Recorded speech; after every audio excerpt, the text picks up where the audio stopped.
Hello guys, so now in this video, let's try to solve this integration of logarithmic and trigonometric function. We have here the integral of ln sine x over tangent x dx. So, dito kasi sa integral, mas maigi talaga or advantage if you know trigonometry and algebra. That's super dapat yung mga algebra at trigonometry, dapat alam na alam natin yun, ano? So, para unang tingin pa lang natin, alam na natin kung ano yung gagawin natin. So, like this, we have here ln sine x dx. So, and we have here sa baba, tangent x. And we know if we will take the derivative of sine x, it is cosine x. Pero wala tayong cosine x dito. But, meron po tayong sine x. So, ang gagawin natin is we will rewrite yung given natin as ln sine x. Instead na tangent x, we will write that as sine x over cosine x. Okay? And of course, ito siya, si cosine x, we can write that dyan sa numerator, okay? So, it is actually just equal to integral of, itong lagay natin, dito na lang.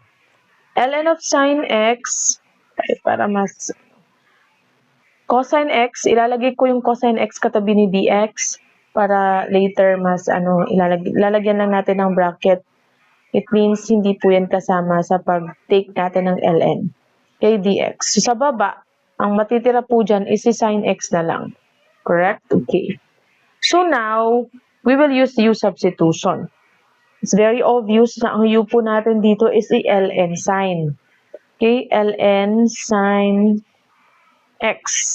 Okay?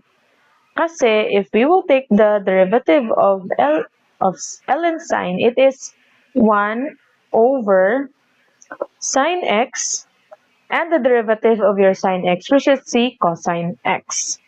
Okay, so we have here cosine x dx.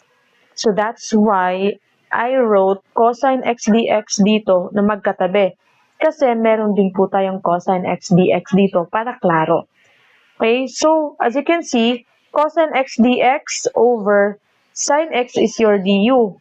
And meron din tayo sa taas, meron din tayo dito, no? Ito, si cosine x dx, this is now our du. Ayan, kung makikita nyo, that is our du. And this is our u. So if we will write it in terms of u, it will now be u, okay, and u du. So you can now use your general power formula. So it will become u squared over 2 plus c. So balik tayo dito sa taas, na that is now our u is ln sine x. So we will rewrite it, that's ln sine of x. This is now our final answer. It is raised to 2. Lagay natin dyan. Okay, over 2 plus c. So, ayan po. Meron na pa tayong answer, okay, sa ating given na integral of ln sine x over tangent x dx. Sana po ay meron kayong natutunan. Thank you so much for watching. Bye!